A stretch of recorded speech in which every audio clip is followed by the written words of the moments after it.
வணக்கம் friends, welcome to JC builders. விருதுநகரிலிருந்து Sathyanesan.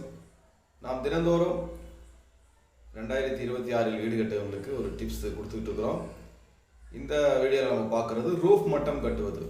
Roof மட்டம் நார்மலாக எல்லா இடங்களையும் தமிழ்நாடு ஃபுல்லாகவே 10 அடி உயரம் தான் என்ன செஞ்சுட்ருக்கிறோம், வைத்து கொண்டு இருக்கிறோம். இது எல்லாருக்கும் தெரிந்த விஷயம். 10 அடி உயரம் ரூஃப் மட்டம். ஒரு சில இடத்துல எனக்கு 10.25 அடி வேணும்பாங்க, 10.5 அடி வேணும்பாங்க. அது அவங்களுடைய விருப்பத்துக்கு ஏற்றபடி நம்ம செய்து கொடுக்க வேண்டும்.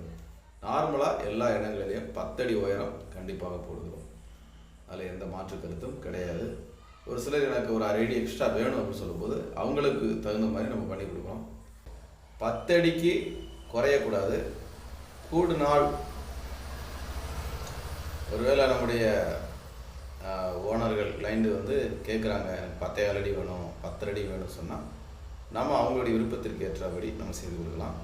ஏன் அந்த 10 அடிங்கிறது இந்த ஃபேன் மாட்டுறதுக்கு எல்லா வசதிக்கு தகுந்த மாதிரி தான் அந்த 10 அடி சொல்கிறோம். ஒருவேளை நீங்கள் 10 அடி வச்சிட்டிங்கனாலும் அந்த ஃபேன் மாட்டும் போது கொஞ்சம் காற்று வருவதற்கு சிரமப்படும். எக்ஸ்ட்ரா நீங்கள் அதுக்கு பைப் கொடுக்குற மாதிரி இருக்கும். ஓகே, வேறு ஃபால் சீலிங் போட்டாலும் அந்த 1/2 அடி ஹைட் இருக்கிறது நல்லது தான்.